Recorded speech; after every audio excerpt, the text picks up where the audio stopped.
Welcome back to Poetry and Police.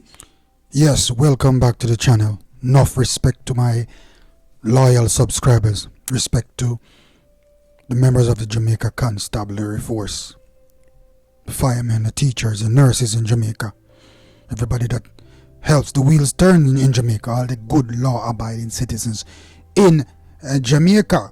Remember, subscribe and share. And if you are part of the family already, click that like button.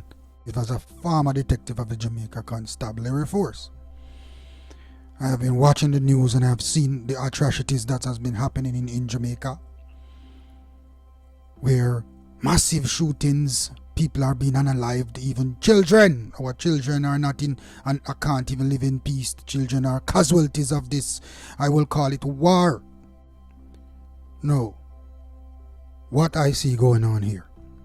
Yeah. Fear, power, and the gunman and the Jamaican gunman. So we have fear, power struggle, and the Jamaican gunman, the Jamaican police officers, all in the mix.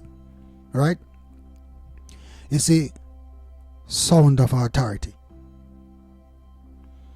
When you have spent years wearing the badge, or you have spent years as a police officer in Jamaica,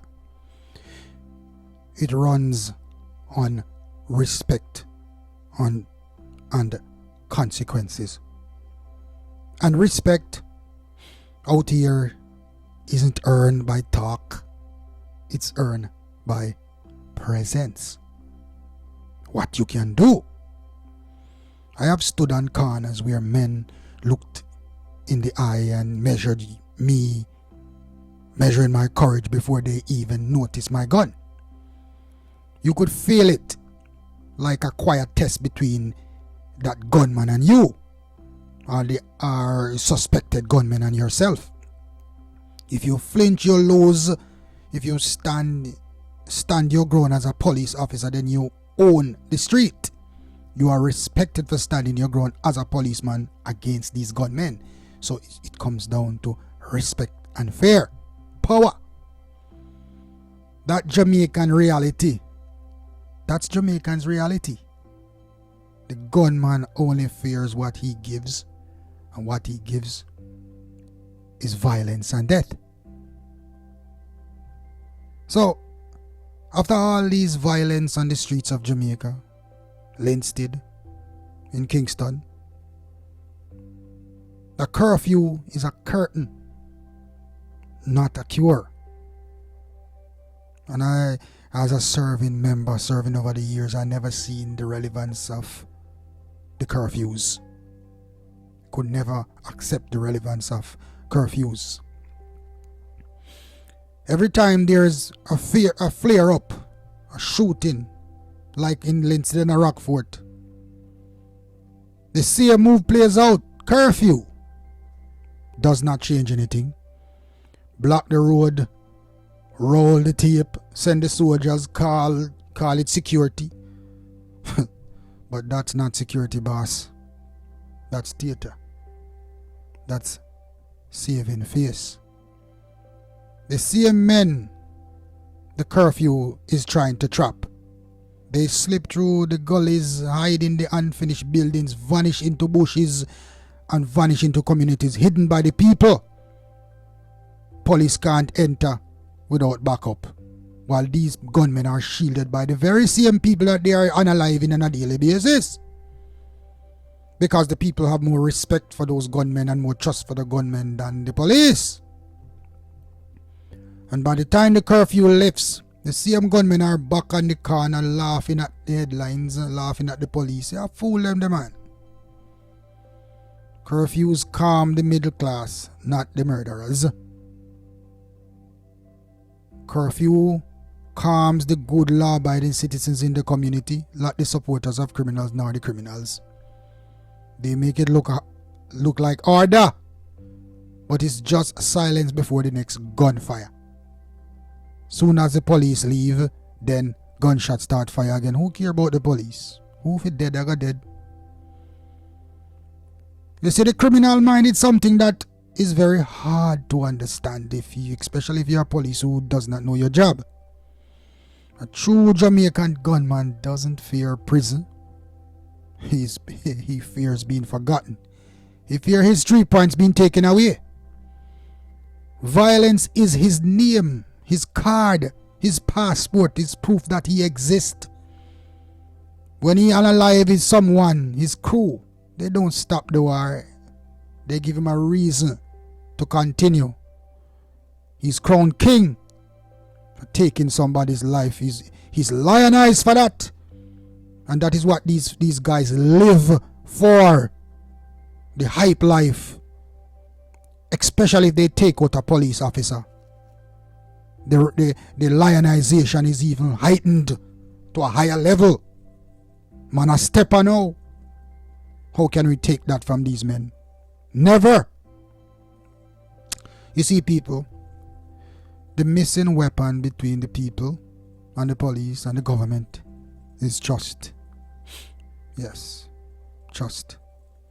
In my years of service, the hardest thing to maintain wasn't ammunition. It was trust. The community doesn't trust the police. The police don't trust the community. And somewhere in that gap, evil finds home. Gunmen find pillars to lay on. Gunmen find their abodes.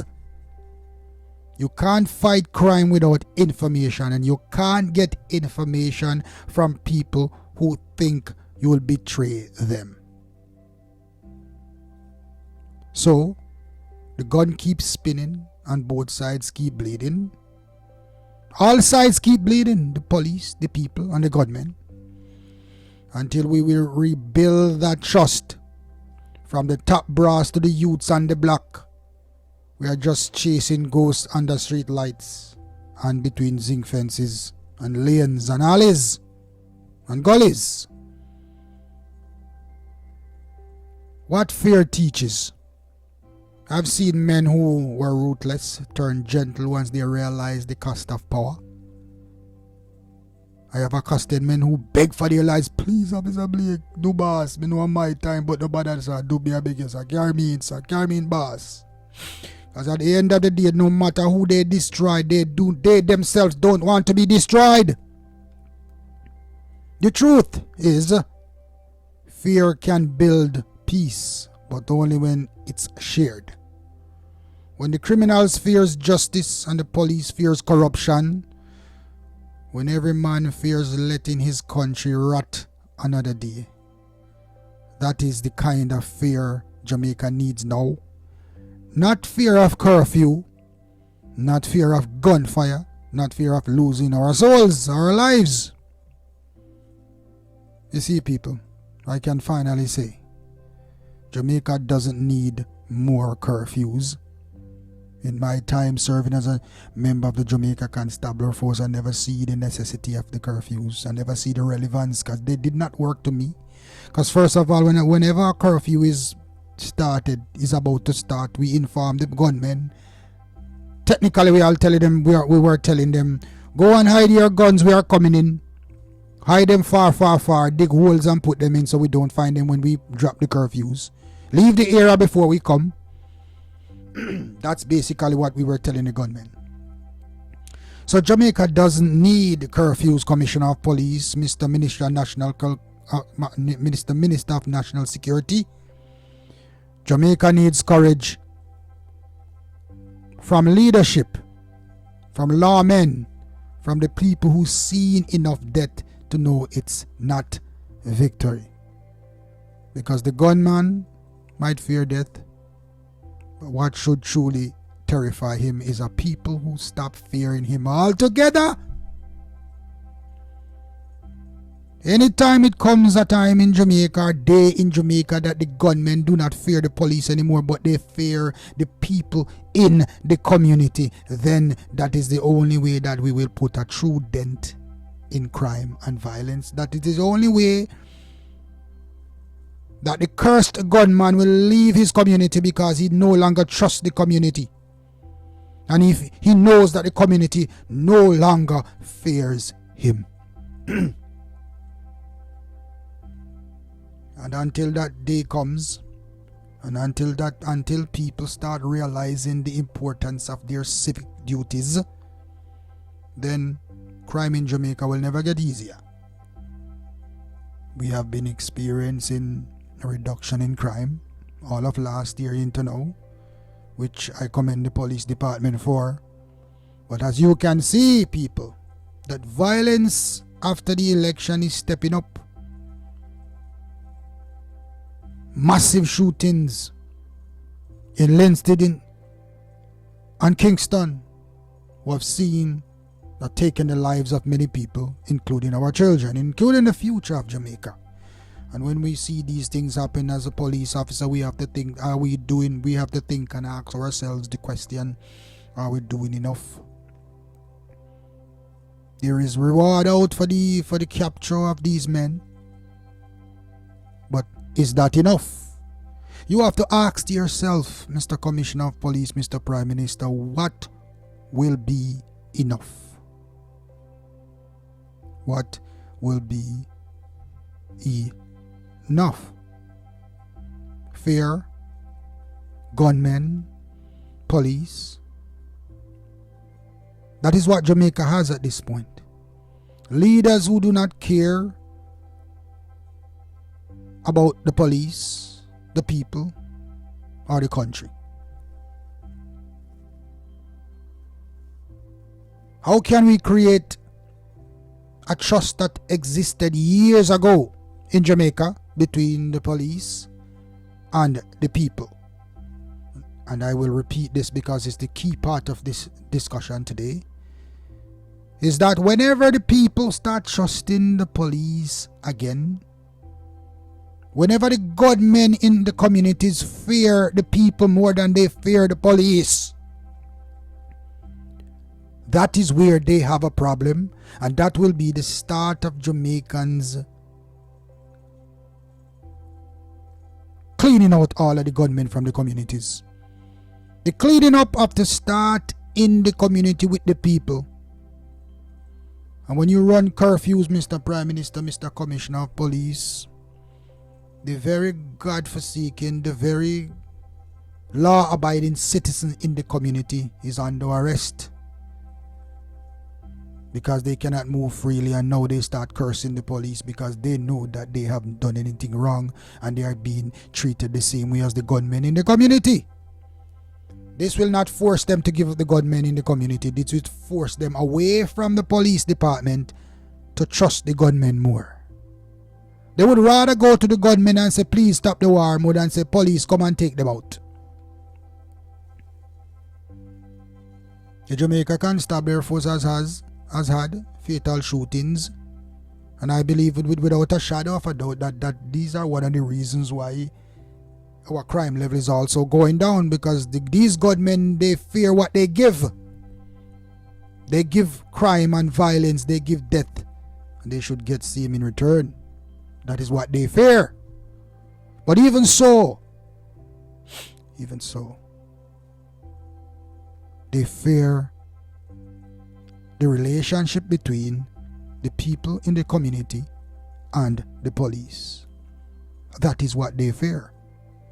And in turn, they will try to do anything to dissuade the people in the community not to trust the police. Now, Mr. Prime Minister, Mr. Commissioner of Police, all the police officers out there working in these volatile communities,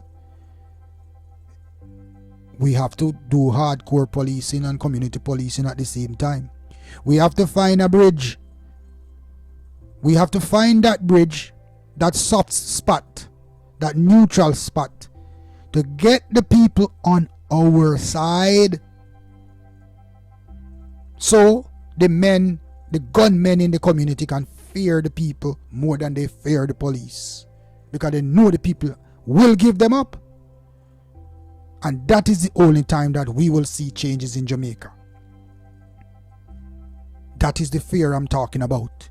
That these men actually fear the people in the community more than how they fear the police. And that is the reason why they keep the people under lock and key. They keep threatening the people every day with their violence. That if you not talk, inform of it dead, and all of these things.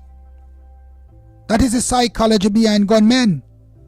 That they psychologically control the people in the communities, because they know once the community peoples in the community trust the police, then their days are outnumbered. So let us create a relationship with the people in the community, Commissioner, as best as we can, because they are the greatest weapons against the said gunmen in their communities.